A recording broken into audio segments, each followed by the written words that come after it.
తమ దాకా వస్తే కానీ తెలియదు అంటారు. ఇప్పుడు జగన్ మీద రాయి దాడి జరిగింది, కళ్ళెదుట అందరికీ కనబడింది. ఆ రాయి దాడి చేసినటువంటిప్పుడు గాయపడింది, కనబడింది.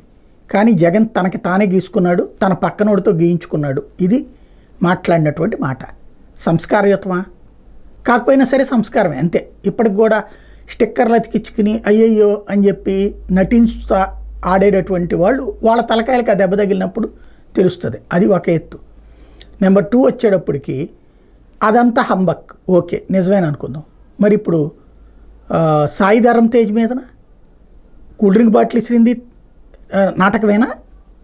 ఆయన బిచ్చుకున్నాడా, బిచ్చుకున్నాడా? ఇక్కడ సతీష్ అనేవాడిని అరెస్ట్ చేశారు, అక్కడ ఒక ఇద్దరిని అరెస్ట్ చేశారు. మరి అవి కూడా నాటకమేనా? అక్కడ సతీష్ అనేవాడిని అరెస్ట్ చేస్తే అన్యాయంగా అమాయకుడిని అరెస్ట్ చేస్తున్నారు ఒక కులం వాళ్ళని. ఇక్కడ ఇద్దరు వాళ్ళకు కులం ఉంటుంది కదా, ఆ కులపు వాళ్ళని అరెస్ట్ చేస్తున్నారని చెప్దామా?